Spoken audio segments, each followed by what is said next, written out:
Welcome back to another episode of The Train Station, and today we're going to be talking about training your dog to stay and why it's likely the most important skill you're going to teach them that you're rarely ever going to use. Now, in today's episode, we are going to be talking about a few different things related to the stay skill, and I'm excited to hear your questions in the chat. I know now every single week we do these train stations. They're for you. You know, if you have a question about dog training, and today I'd love to know if you have a question about the stay skill specifically, but we'll cover all sorts of different aspects of dog training in this episode of the train station. Now, I see some people arriving in the chat. And let me know, for those of you who are in the chat already, let me know where you're joining us from. That was pretty interesting in the last couple of weeks to see some of the incredible places that you guys were watching from. I know all over the world. I was quite impressed. But I see our moderators, Becky Parker and Dan and Ellen Luton, are in the chat. Good to see you guys. And I'm kind of pumped. Now, Kayl is just getting home from working.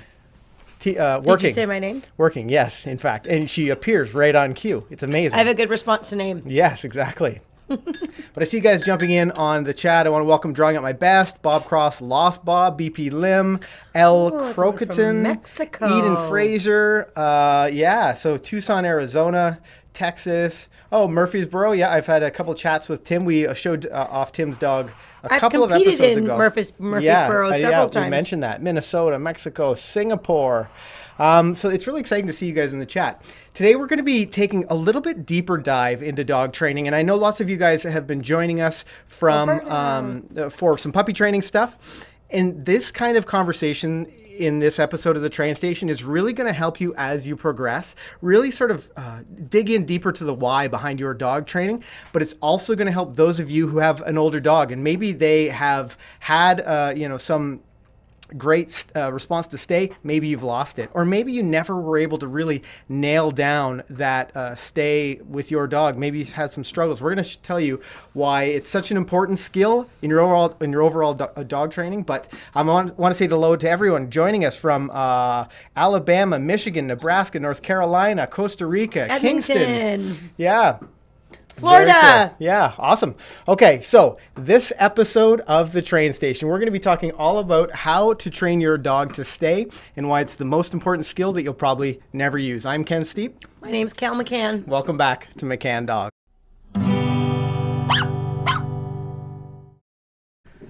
So, Kayl, we every time we get started, I always start the live stream conversation, and you're like, well, maybe we should say who we are. So I've remembered it this time. Okay. I've remembered to include it. My name's Ken Steepe. I'm a professional dog trainer, and this is Kayl McCann, also a professional dog trainer, also 21-time world champion of dog agility. So if you are into dog agility, Kayl's got tons of awesome content that she can chat about with you about. So we both are trainers at McCann Professional Dog Trainers, where McCann Dogs helps over 500 dogs every single week to become well-behaved four-legged family members, to come when called, to walk on a loose leash, to, just listen.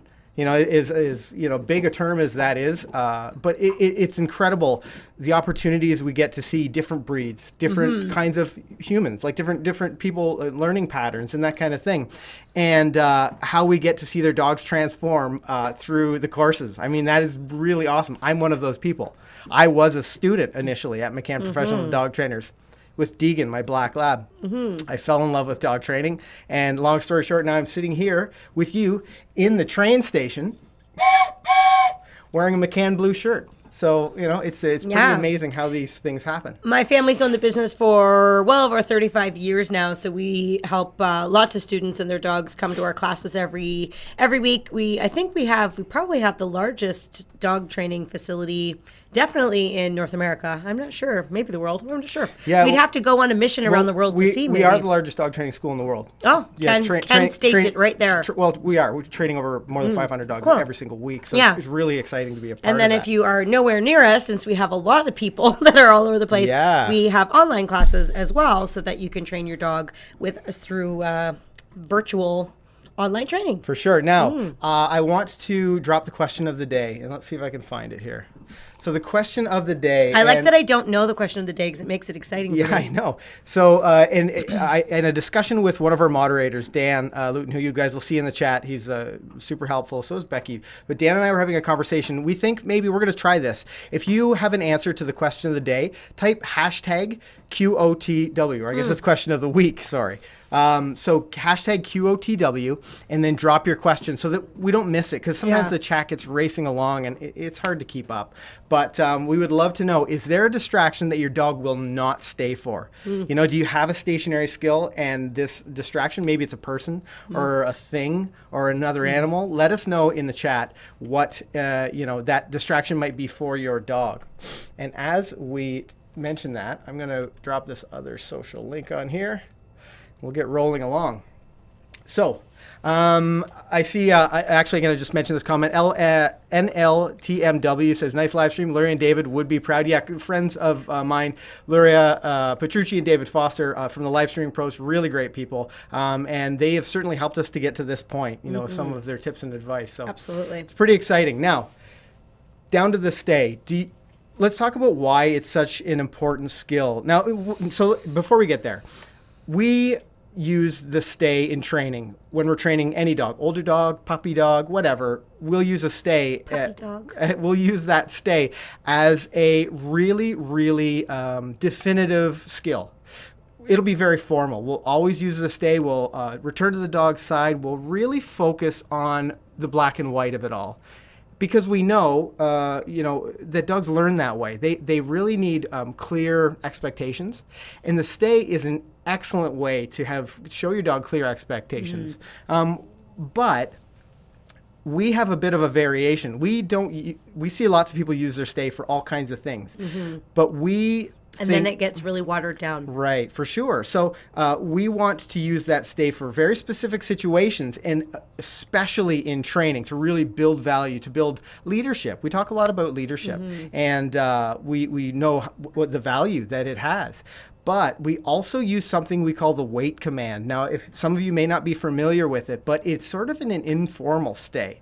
And it's a really great way to not lose that really rock solid stationary stay skill with your dog. I don't know if you want to add. Yeah, in fact, we've learned over the years that dogs respond really well to having a formal and an informal version of many exercises.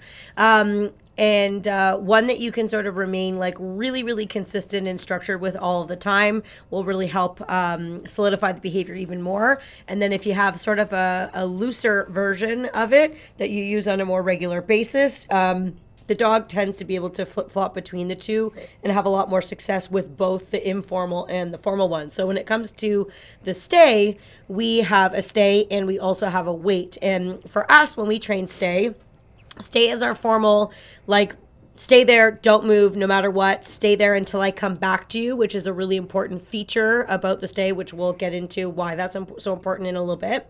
And then wait is sort of like our temporary stay. So just hold there for a second.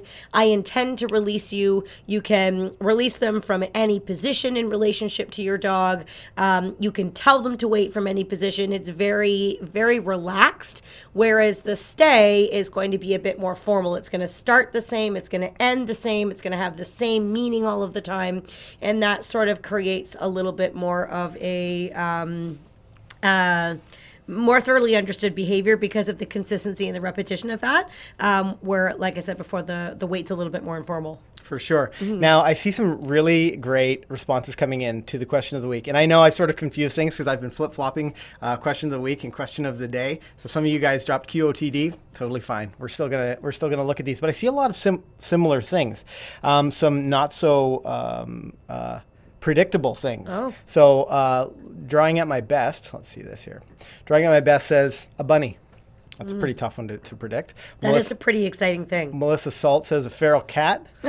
I'm going to go over here. Drawing my best also says other small animals. And these are some of the things that, it would be hard to set up in a training situation, but there are some ways to train through it. And we're going to jump into that in just a couple of minutes. But I think I see Shandy Blake says agility or sheep. Yeah, I can totally appreciate that. Shandy has a border collie. Bob Cross, Lost Bob, other dogs, for sure. Eliza Grace says, my dog gets distracted with other people walking. And Kellyanne Perry says, other dogs, not a prayer for her to stay with the other dogs around. P.S. I love these live Thursdays. Thanks, you guys. Aw, Well, thanks, we do Kelly. appreciate that. Now, let's talk a little bit about where you might use your stay command. Like, Yeah. where would you, in your everyday life, general things, where might you use your stay command? Well, to be perfectly honest, I don't think I hardly ever say stay to my dogs. It's not a common thing. I usually do stay a lot when I have a young dog that I'm trying to teach some mindfulness, some self-control. If I was going to use stay today, for some reason, I would use it in a situation where I really needed the dog to stay put. For example, maybe breaking glass in the kitchen and you want your dog to lie down or stay, you might use a stay situation. So the dog's like, oh, there's that word, I better not move. My mom actually has a really good story that she tells. With her dog that she had to use stay. So she was walking her dog at an airport. She was going to a seminar that she was teaching at the time. And her dog was very young. It was a young border collie. It had some training, but it decided while it was on leash to jump up on top of a railing or like I don't know what you call it. Yeah, it's like a barrier. Of a barrier, yeah. But the border collie slipped and fell off and was hanging. And unfortunately, down below there was a very busy road, highway, and the dog's collar snapped, and the dog fell down about 10 feet or so. And my mom panicked, but of course went into dog trainer mode and shouted, "Lie down, stay."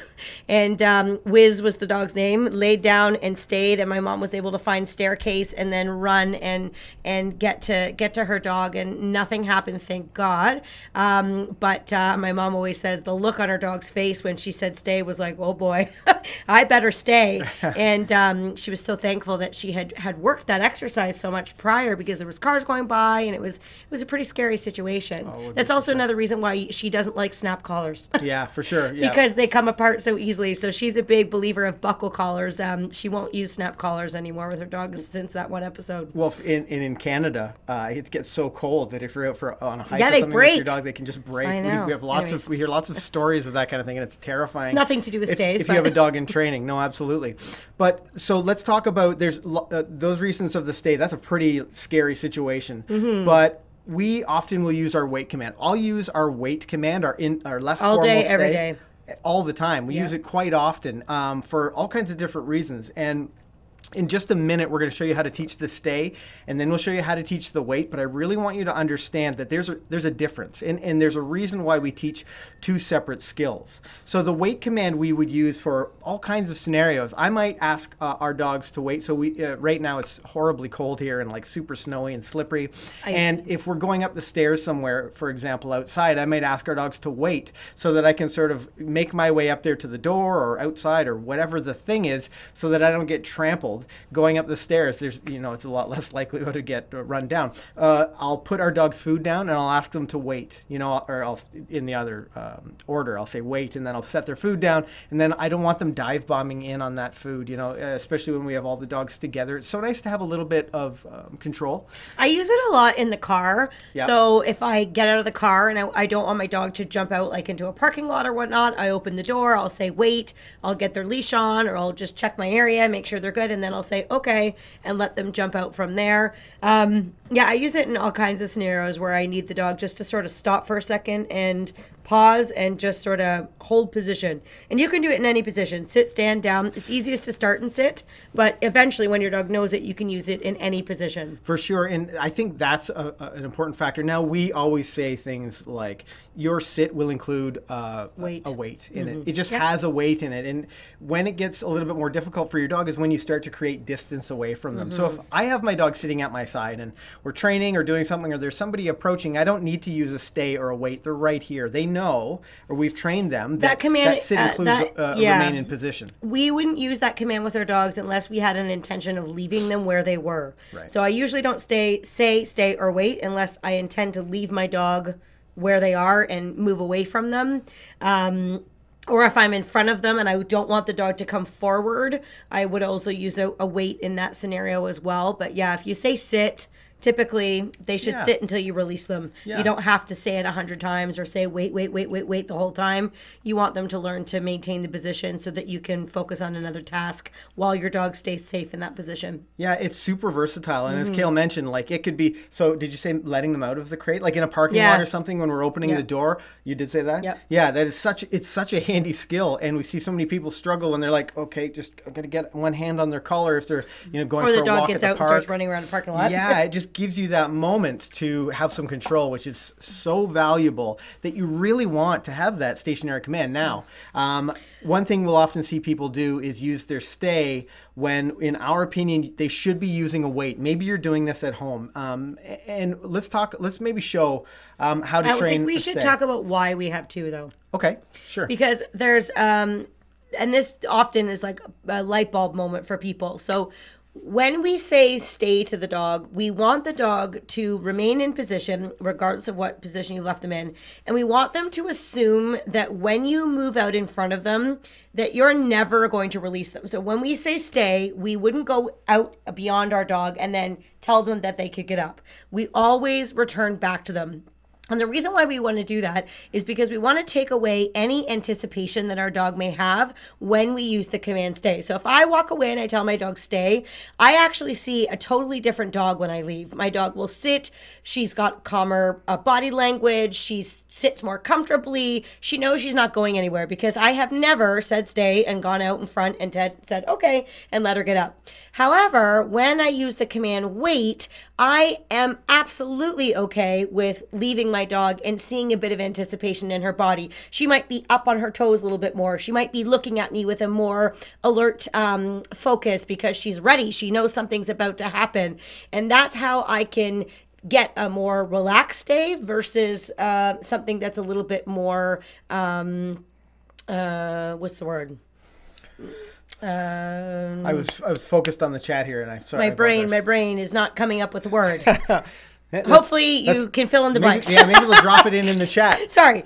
Anyway, so that's why we have two different ones. So the weight's something you use all the time. You have a dog that when you leave them, they're sort of anticipating the next thing. And then the stay is sort of like that stay. And a lot of people say, well, why bother teaching them a stay? Doesn't sound very convenient. And we love to teach the stay because number one, it makes your weight better. And number two, it's really good, especially with young dogs that maybe don't have very good impulse control, or maybe you're having some leadership issues where they're not being as respectful as maybe they should. It's a really good thing to do. So stay is one of the things that one of the very first exercises I teach my dogs as puppies, actually, mainly because I want them to be able to hold position so that I can take pictures of them.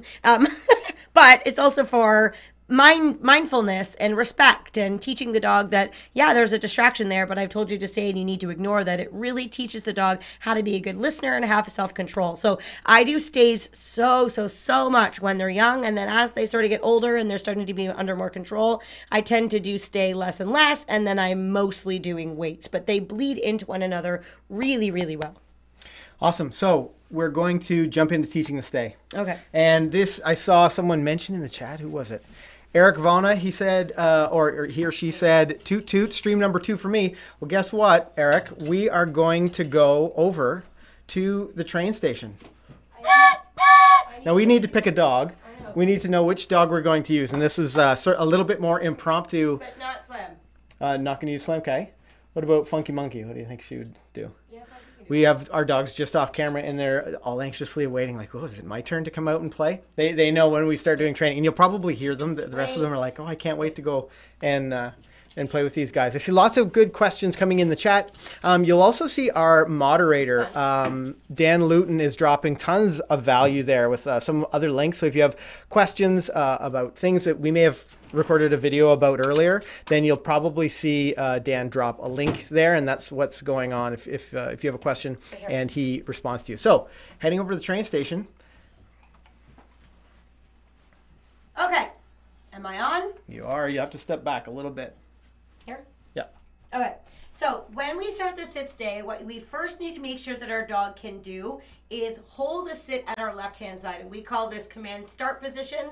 We begin in this pose with our dogs for many exercises because it gives us a moment to just kind of connect with the dog, get on the same page, get a little bit more attention. So we actually train them to get in and sit at our side. So if I have her sitting at my side, she's already learned to remain here under distractions. So we have that part settled. And we, of course, have videos on how to teach stuff like this. If this is something that you haven't even accomplished yet, no worries. This is where you would start. Now, when I'm beginning to teach stay, and I always teach stay before I teach wait because it's just better to do it in that order. What I'm going to do is I'm actually not going to have any food in my hand, and this is where a lot of people have trouble. They often have food in their hand, and when they go to walk away, a lot of dogs, just not knowing any better, will follow their handler.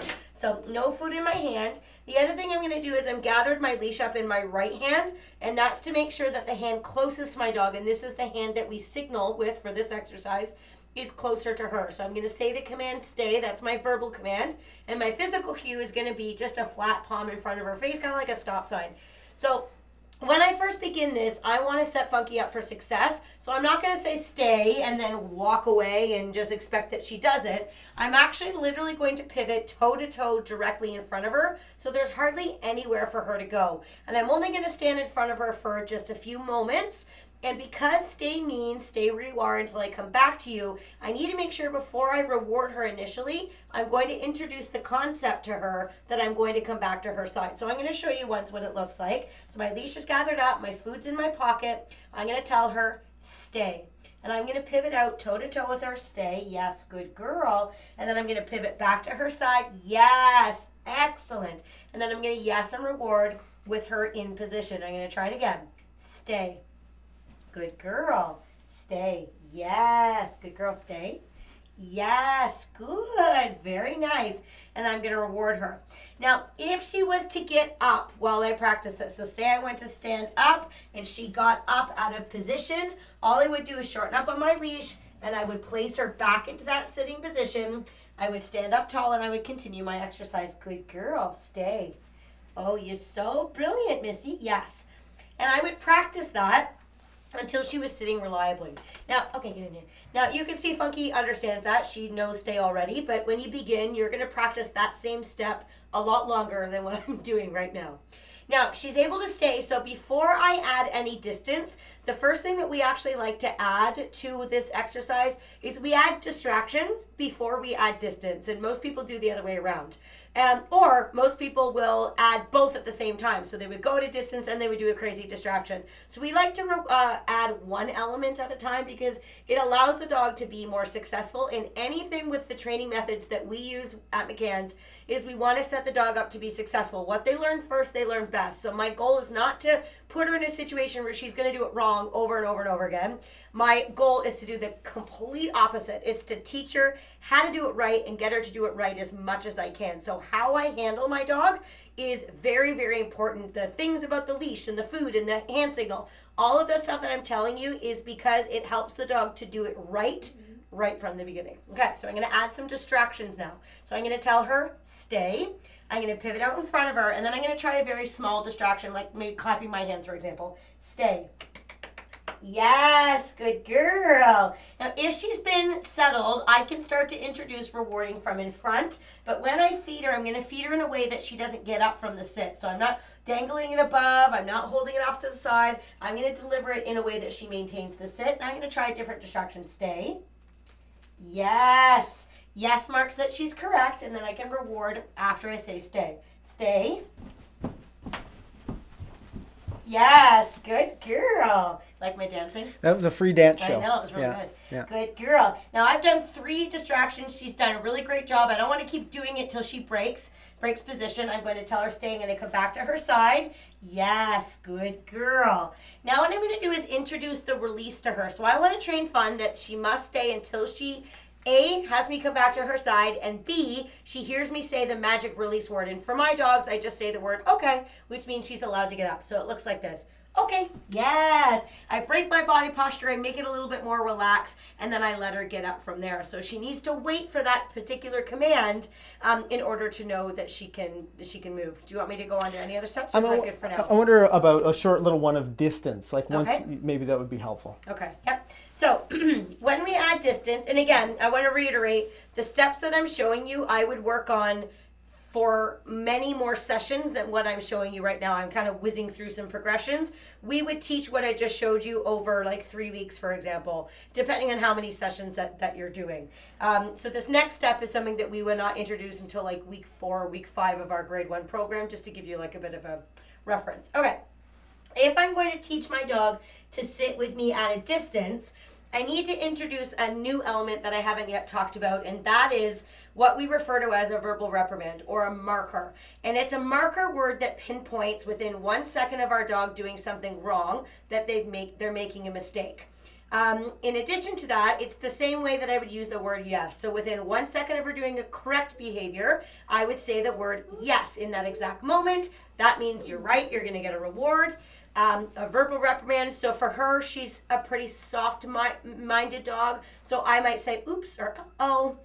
With a harder sort of rammy dog, I might say ah and give like a firm, more guttural growl. I wouldn't do that to Funky. She'd probably have a heart attack. So I'm a little bit more gentle with her. So that noise needs to be made the moment she chooses to get up from that sit stay, lie down from that sit stay. I would use a little oops or uh-oh, and that says that choice is wrong, and that needs to happen the moment they break position.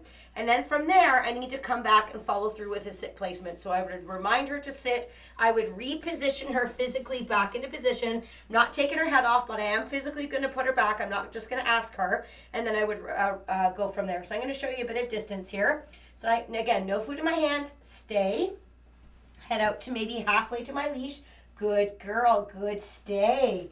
Yes. Now, these are very minor distractions. We can talk about harder distractions in a moment. So she's doing a really good job. So I'm going to say yes, but I'm going to give you a really important tip. What I don't want to do with an inexperienced dog is reach into my pocket to get out food when I'm here, because a lot of dogs will find that way too challenging and they'll break the sit stay and come to you. So when I have a new dog, I'm going to tell her yes from here. I'm going to step in toe to toe, and then I'm going to get the food out. It's not until I've trained this for a couple sessions will I bother getting food out while I'm in front. Good, stay.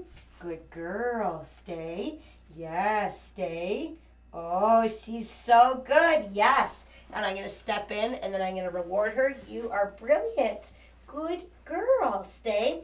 Now, if I want to release her, again, I need to go back to her side. I'm being consistent with my cues. Yes. Good girl. Good. Stay. You are so smart. Okay. And then I can let her up from there. Good girl, Magamoo. Anything else, Sweet? Back. You know what? Kayl's just dropping the knowledge here in the train station. Right. I see, I'm going to turn the volume down a little bit so anybody wearing headphones doesn't fall off out of their chair. But this is what happens here at the train station. I wanted to drop that toot toot, and I saw SD Cruiser, who's a longtime train station passenger, and I wanted to acknowledge that SD Cruiser was here, and I saw some really nice comments in the chat about you, Kayl. About me? Yeah, I was going to bring up because you wouldn't likely see them as they zoom by. Somebody, Lori Randall said about my dancing. I'm surprised I'm just as surprised as you are that they didn't talk about your dancing. Lori must not have been very good then. I'm in perpetual awe of Kayl. And then Mike and Judy Tippert said, me too, Lori. Really, really nice. That's very really nice. Thank comments. you. And we appreciate the opportunity to help you guys. We love teaching. Yeah, I've seen so many people in the chat that have said, like, oh, you know, I'm getting a puppy, or I've just gotten a puppy, and your videos have helped me so much. And that is why we do it. That's why I know how that feels as a student. I know Kayl, can appreciate it as well. You know, when someone gives you value and it just works. Yeah, and when you get things delivered with clarity and it starts to make sense to you as to what you're doing, you train your dog so much better because you have a clear picture of what you're doing, and then you get to be a better teacher to your dog, and your dog is very grateful for that, let me tell you. They love when they get good, clear information. Yeah, so if this is your first time in the train station, we'll do like a little chunk of teaching, and then we'll answer some questions. I see some great comments coming in and questions coming in, but I wanted to point out a couple really important ones that I think are perfect for this. Perfect for this today. Mike commented on my dancing. Thanks, Mike. So Shandy Blake says, so if you've been using stay as a more informal, I'm going to release to you to me an example agility. Should you train a different word for your more formal stay? This is exactly why we wanted to talk about this. This is a cool question. Yeah. So Shandy, I actually have a weird suggestion for you. What I actually would maybe do in the meantime is I would actually change your stay for now. Okay, let me backtrack. If you have a solid start line in agility, and I feel like you've told me that sometimes she can be a little bit inconsistent with her start line. Forgive me if I'm not remembering perfectly about this. But if you're having no trouble with your start line, then there's no need to change what ain't broke. Just keep with what you've been doing. Keep saying stay, then maybe use wait as your more formal one. That's totally fine. However, if you have been having trouble with your start line and agility and your dog does sometimes break, you may want to use the stay command, remove that word for now, maybe always, from agility, and go back and start working stay as I've just shown you now, and build back up a more solid understanding of the idea of a stay. And then introduce a wait command, which is your current stay, and kind of start fresh with a new word and see if that helps bridge the gap between any confusion that the dog might be having. And then, of course, we could go on for another whole hour live stream specifically on start lines and how they get unraveled really quickly. But you want to try and really...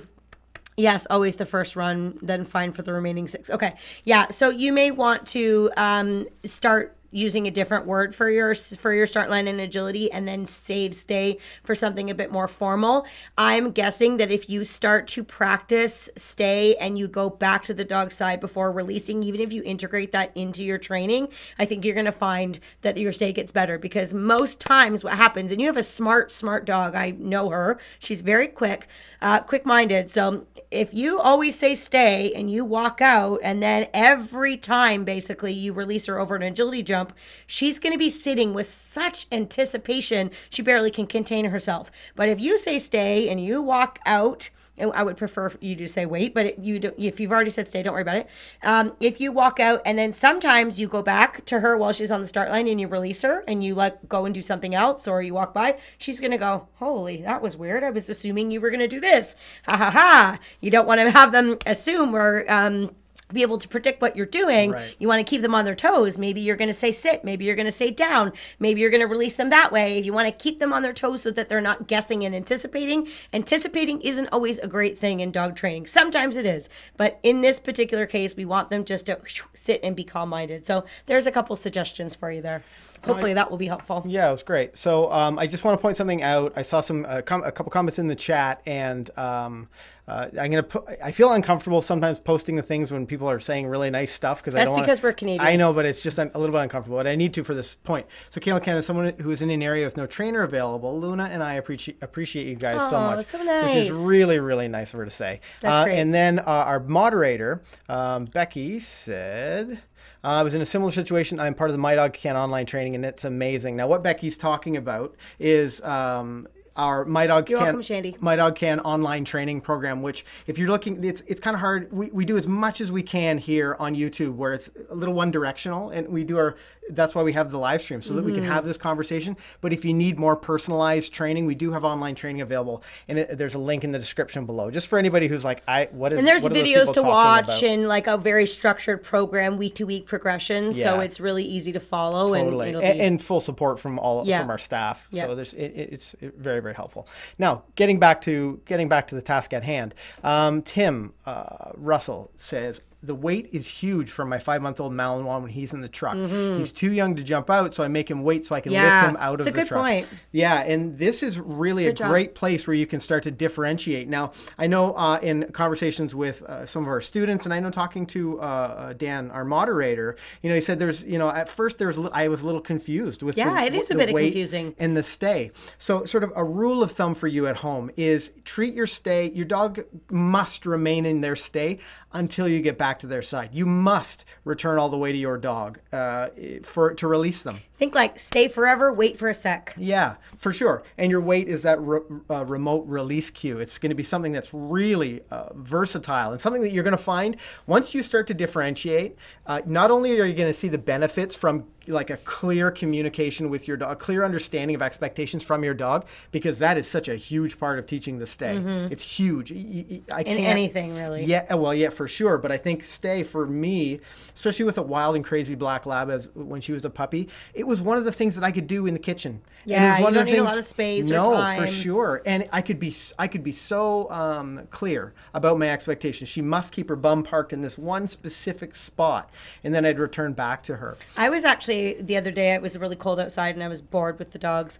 And I put my 2 dogs, Hippie, Shake, our little tiny toy poodle, and then we have a border collie puppy. She's not really a puppy, I guess she's 2. So I made them sit side by side, like really, really close together. And then I told them stay. And then I would practice out of sight stays. So I would tell them to stay. They were in the kitchen. And I would walk down the hallway into the other room. And then I would walk back. And I could see them both sitting in the stay, like kind of wondering where on earth I was going. But it was just like a good little like mind exercise for them. Yeah. And I tried to make it harder by making them have to do it like really close together. It was fun. For sure. I just want to say hello to Crystal, the animal lover. Love from Canada here. Yeah, another Canadian. I know we have several Canadians in the chat. And they probably don't notice us saying about. There's no do to boot it. We say about normally. Yeah, I know. We apparently not. I mean, we say it the way we say it. It's normal for us, but I feel like they say it more different in like Newfoundland, like Eastern Canada. Yeah, they definitely have. I feel like an unusual dialect. Yeah, out there. about. Yeah, they really drag the words out a lot. BP Lim mentions awesome tips. Hope to see you both in Singapore one day. Love to be a great host for you. Oh, that's a really nice offer. Now you had I had an invite to go do an agility seminar in Singapore. It just didn't really seem to pan out. It's a big trip, and I need to be able to take a lot of time. If I'm coming to Singapore, I'm coming to Singapore, and I'm staying for a bit. Pretty exciting. Yeah, that's definitely a place I'd love to visit, though. Let's get right into the weight, because I know people that are watching the stream are probably thinking, okay, so I have a pretty good idea of the value of this stay, but I've been using the word stay, but what I really should have been using is the weight. So let's get into teaching the weight and how that's different than the stay. Should I use a different dog this time? I think you should use a different dog, and this basically just sets me up to drop another heading over to the train station. I chose the wild one. This is one of my favorites, this little one. And those of you in the chat, or anybody that's been here before, is going to recognize this little fur ball from the show. Let's head over to the train station. Okay. So let's talk about the weight, teaching the weight. Okay. So the weight initially, when you're first starting it, actually begin it. You're excited. We actually start it the same way as our stay, but there's a few different things that we're going to do. Now, when I'm first starting the stay, Funky, it is not your turn this time. Be quiet. I am going to actually not introduce the release right away from out in front like I spoke of earlier. I'm actually just going to start off by building value of the weight and coming back to her often. So get in, hip, sit. Don't get in. Sit. Good. So I start with her sitting beside me. Yes, I can even reward that because she did a good little get in here. I'm just going to fix my leash. Again, my leash is in my right hand. This time I'm going to say wait instead of stay, and I'm going to change my hand signal. I'm going to wave past her face. So think wait, wave. Wait, wait, good, wait, yes. Now, if you've already trained stay, you'll notice wait, I said wait, and I went more at a distance. And if you've trained stay first, you don't have to go through the steps of being right in front of your dog anymore. You can just build distance. Yes, that's a good wait. Good wait, wait. You'll notice I recommand her each time I'm going to walk away from her. I say the word and then I clearly signal her, good girl.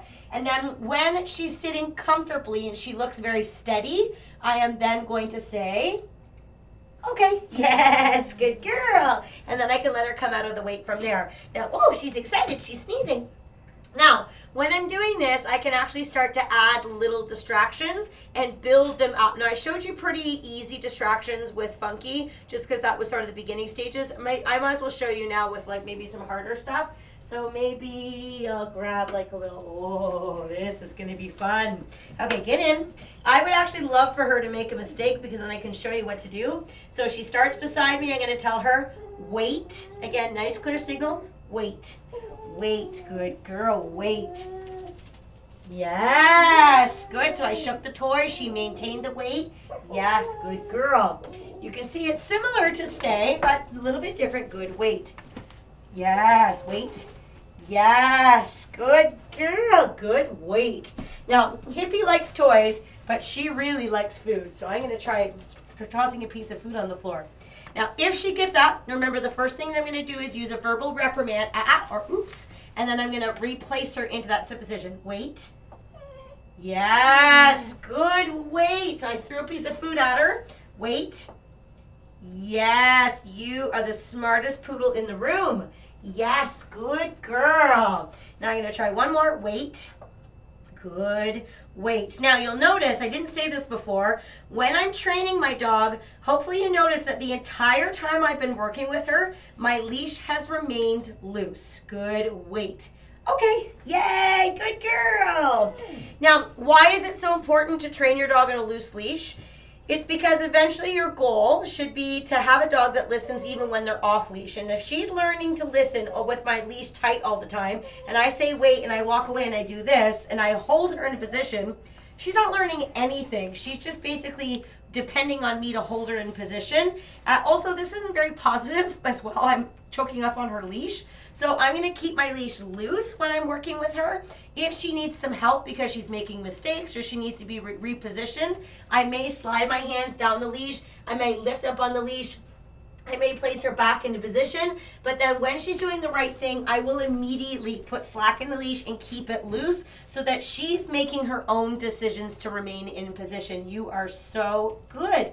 Good weight. And again, because I'm using my weight, I don't have to go back to her side. I can just be out in front. Okay, yeah, good girl. Did you talk a little bit about what if people struggled with being successful? What if their dog kept getting up? Yes, so if your dog keeps getting up, you need to consider why is it happening. Are you building distance too quickly? Are the distractions that you're using too difficult? When you're doing this exercise, your dog really shouldn't be making more than 2 mistakes. So if you do something and you do a distraction, they get up, you do it again, they get up, you do it again, they get up. You need to be a good dog trainer and you need to train what you're doing so that you're not building on negative things. So I would just change a few things. So for example, here babe, sit. Yes. Wait. If I was at a distance, oops, so she just got up, I told her to wait, sit.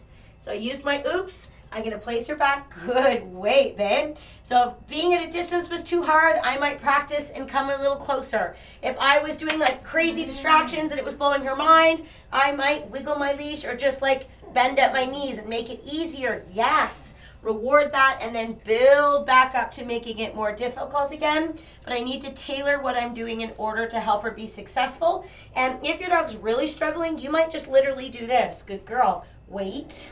Good girl, wait. Yes, and just go in, step away, step right back. Make it really, really simple and then build once your dog gets a bit better. Good girl. Okay. Okay. Yay. Okay, hop up. Yes, good girl. More knowledge. Dropping knowledge all over this place. Now, you could hear Funky Monkey off camera. She was very jealous. She's very mad that she was not the chosen one for that exactly. Demo. So I've seen some really great questions come in the chat. Okay. Now, I don't know. So I want to just, before we jump into your questions, I need to mention that when you're training the weight, the most common thing people will do is think, okay, this is the weight. This is the one where I can release the dog to me. And that's what they'll do 85% of the time. Good point. It's so important. Good training. Oh, I'm full of good points. You are good. Full of you know what else I'm full of? Oh, God. Here comes. Train whistles. Kayl loves them.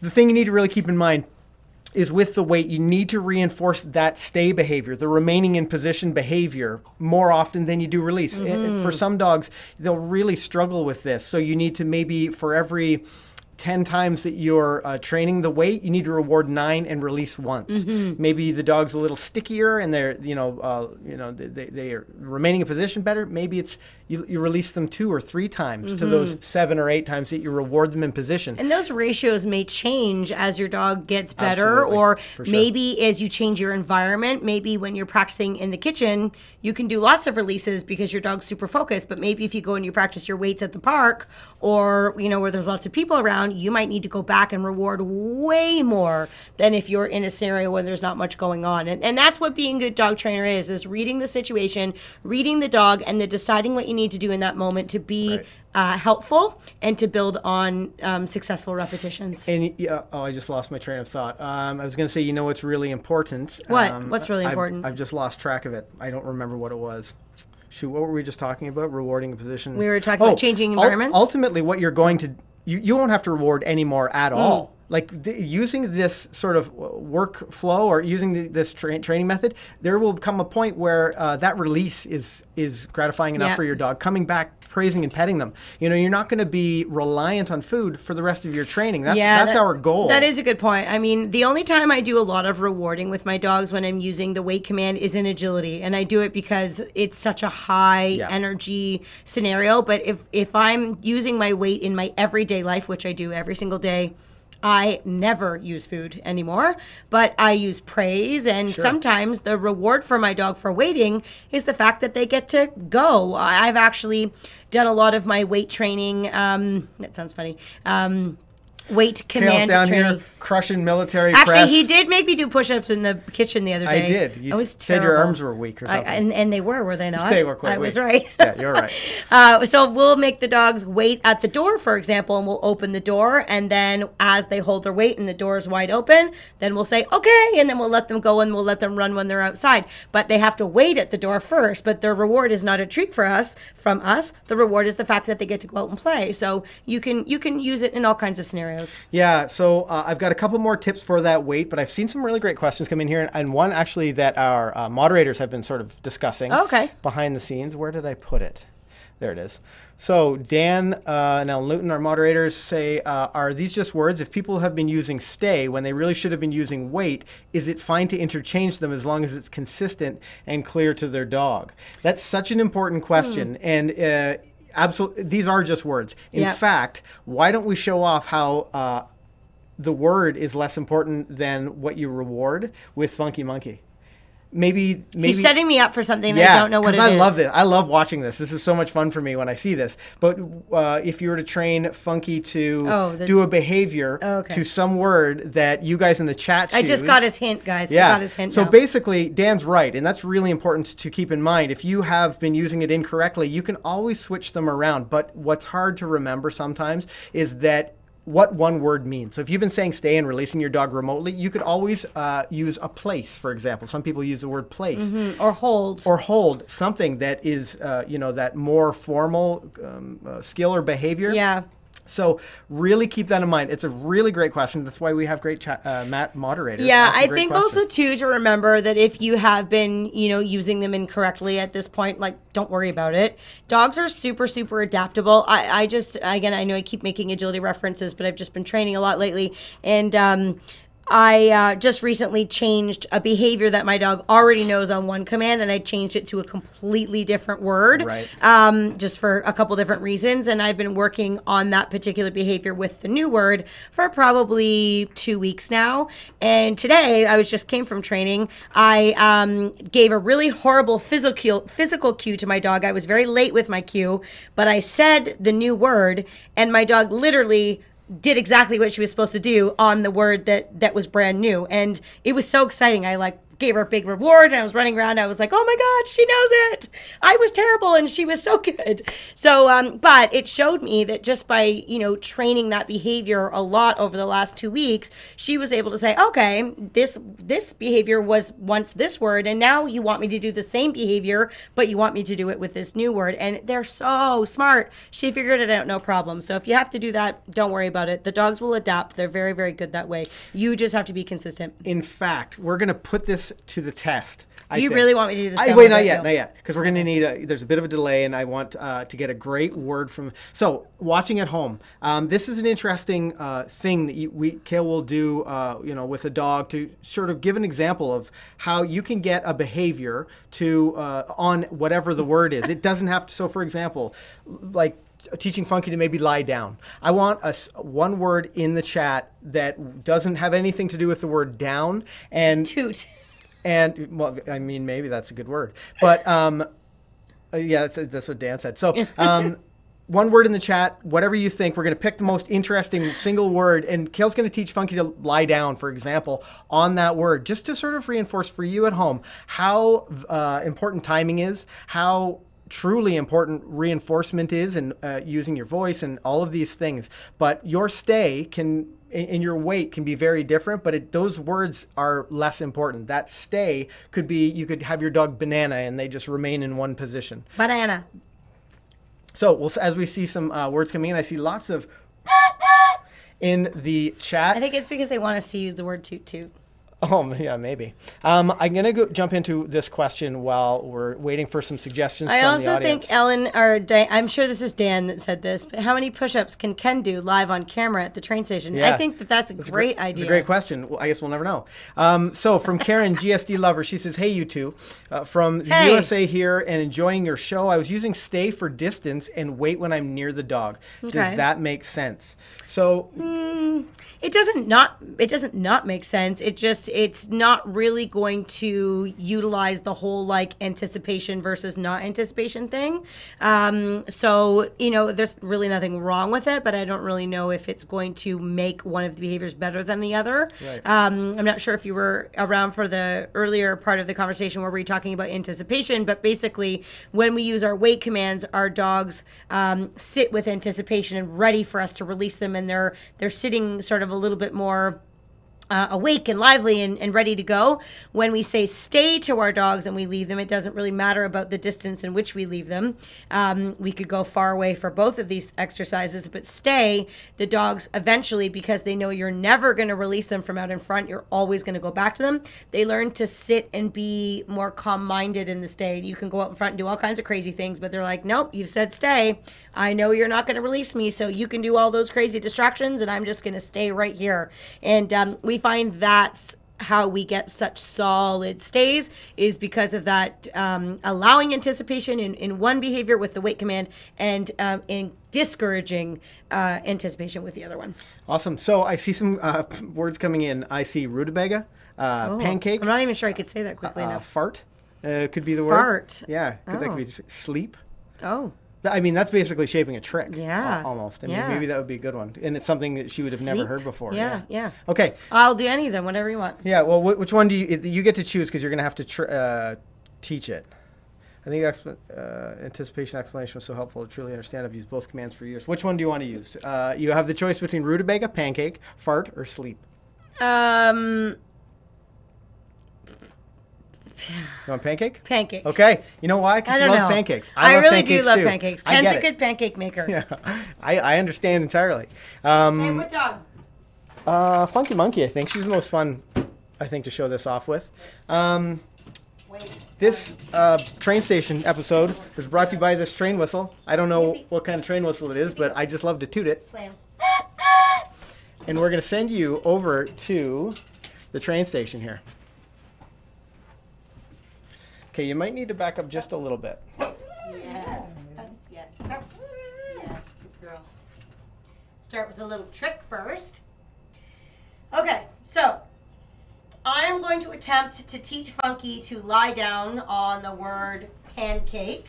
Now, in order to teach this to her, I need to first say the verbal command, and then within 1 second of her hearing the command, I need to lure her. Luring, if you're not sure what that is when you put food on a dog's nose and you show them and have them follow it into position. So I'll use that to get her to lie down, and then we're going to yes and reward her. Now, I'm going to have to do this a few times just to really let her get the hang of it. And then once I've kind of shown her, this is the word, this is the behavior I would like for you to do on the word, I'm going to then test her. And if she's able to do it successfully, I'm going to give her what we call a jackpot reward, which means I'm going to give her lots of rewards. One right after another. Am I speaking correctly? Yes? Okay. Okay. So I'm going to get down here. I'm just going to put Funky sideways so that hopefully you can see a little bit better. Hippie shake. Stop that. She's trying to escape so that she can come and work here too. Good girl. So I have Funky in a sit, so I'm going to say the word pancake, and then I'm going to lure her into a down 1 second later. So I'm going to do it quickly back to back without talking, just so she can get the best learning. Pancake. Yes. Good girl. Okay. Good girl. Pancake. Yes. So I say pancake, and then I cue towards the floor. When she lays down, I yes, and then reward. Pancake. Yes. Good girl. Okay. Pancake. Yes. Good girl. Okay. Pancake. Yes. Good girl. Okay. Pancake. Yes. Okay, one more. Good girl. Pancake.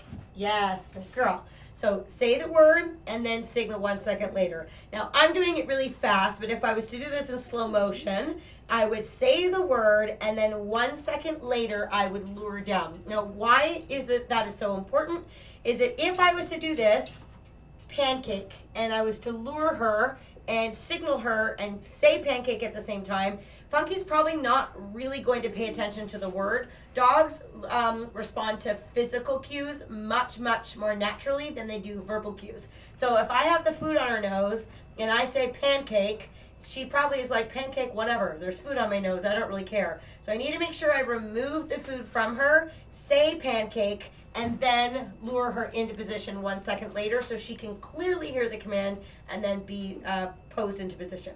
So I'm going to go ahead and test her and see what she does.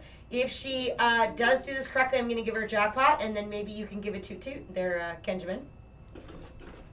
Are we ready for this? I don't know. I've been talking now. I don't know if she's going to do it. We're going to try. Maybe when we're practicing. Okay. No, I have faith in my dog. Okay. I think she's the smartest dog in the world. And the cutest. Ready? Pancake. Oh my God, you're brilliant! Yay! Funky monkey! Well done. Good girl. I better do it again just because it might be a fluke. Okay, here, sit. Wait. Pancake. She already knows I'm going to ask her. Good girl. You're so smart. Okay, give me hugs. Give me schnucks. Nope. Schnucks. So she's looking for Schnucks. Yeah. she's looking for food. Good girl. So coming back, I love this that's dog. always fun, and to be honest, it's such an important thing for everyone who's watching today, for all of you at home, to really appreciate what the words mean We probably to your should let dog. them know that doesn't only happen with normal ones, though. How fast that went. Yeah, and Funky has. Kayl spent a lot of time using different training with Funky, doing shaping exercises, doing these things. So you might not have that same response at home. But what's important to understand They learn is to do it quickly timing. once they know how to learn. For sure. Funky's learned how to learn. Yeah. So when I teach her new behaviors now in comparison to when she was a puppy, she just can problem solve really quickly because of the training. So don't be discouraged if your dog doesn't do it that quickly. If you do lots of training, they will get much faster at it. So if you've used the stay command and you feel like, boy, I've released my dog from a stay, then maybe that can be your weight. But you'll have to use another word and train your stay as you would expect to, where you're returning to their side.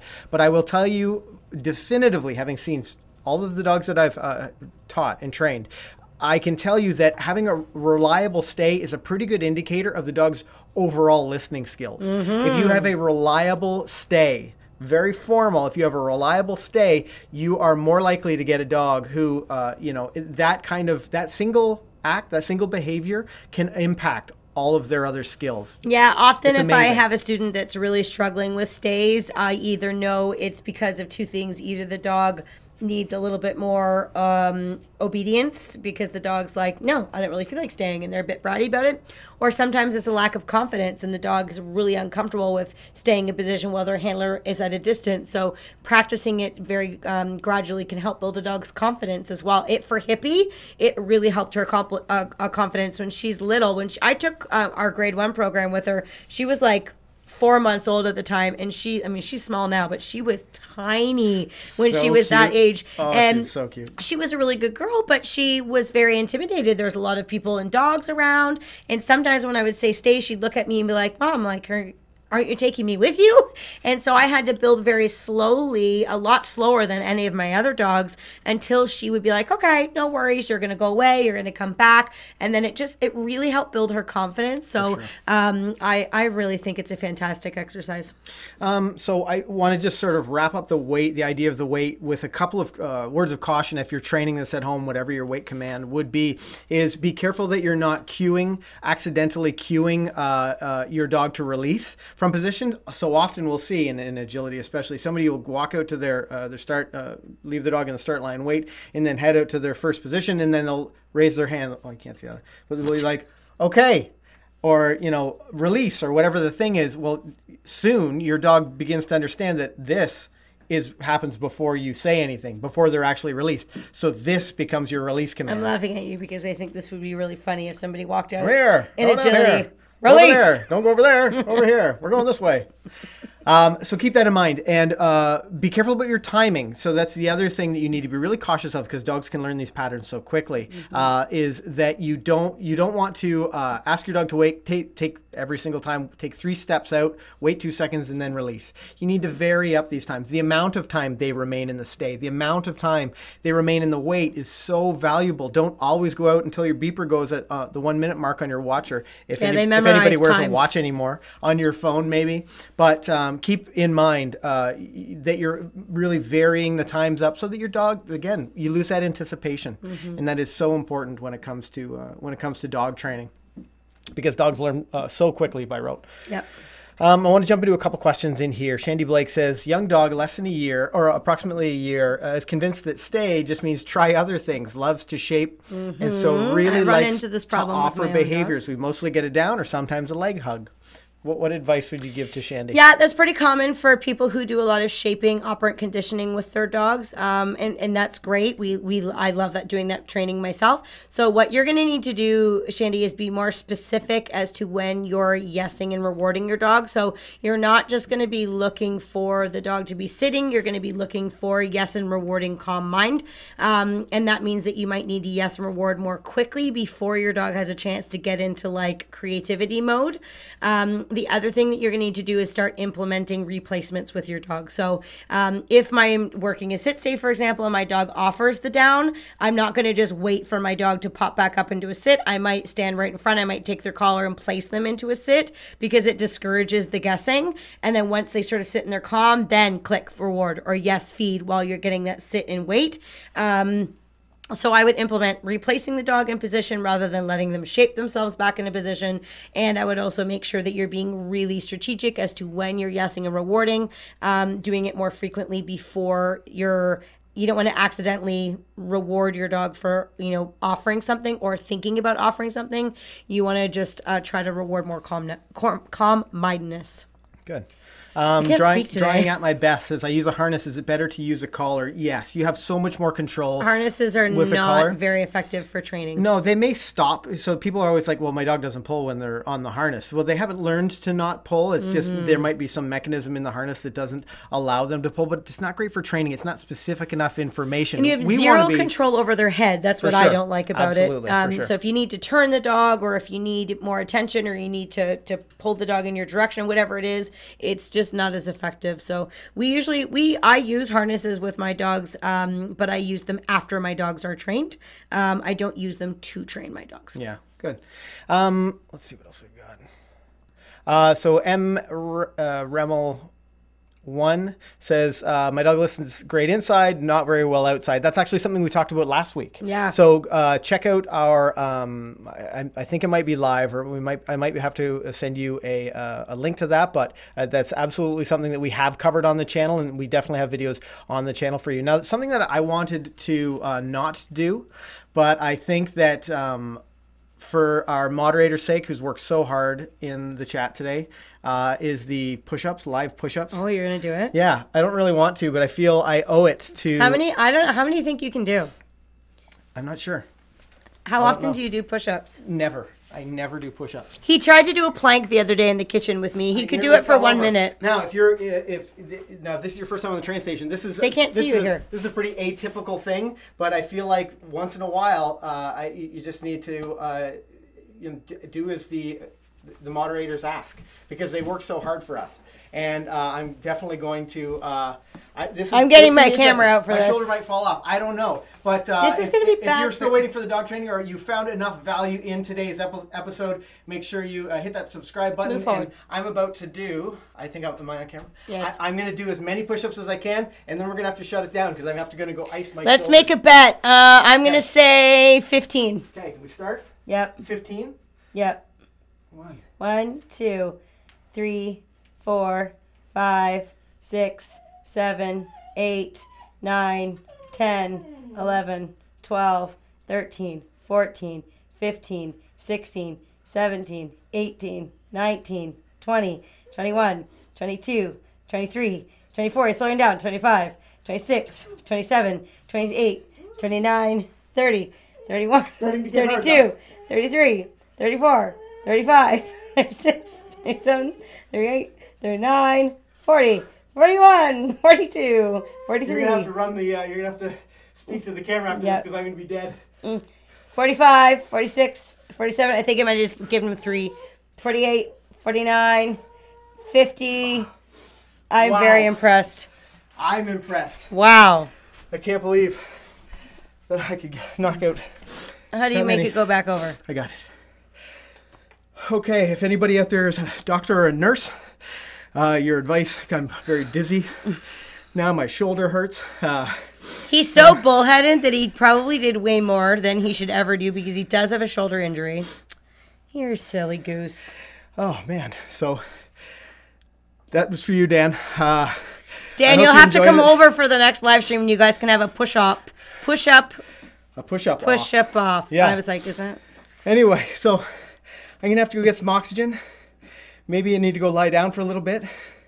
There's no way I should have been doing those push-ups. But for you guys in the train station, I thought it would be fun. Now, if this is your first time on the channel, make sure you hit that subscribe button. We publish new videos every single week to help you to have a well-behaved four-legged family member. We also offer workout tips. Yeah. We'll just do whatever, needs to happen. I do dancing. Kayl danced earlier. Yes. I forgot about that. Yeah. Yeah. Little push-ups. So, thank you guys for joining us. Anything for our fans. Yeah. We really do appreciate, and we love the opportunity to help you guys at home. So, now thank go you. And train your dogs. Yeah, thank you for joining us on today's episode, and I want to wish you guys all happy training. Bye for now.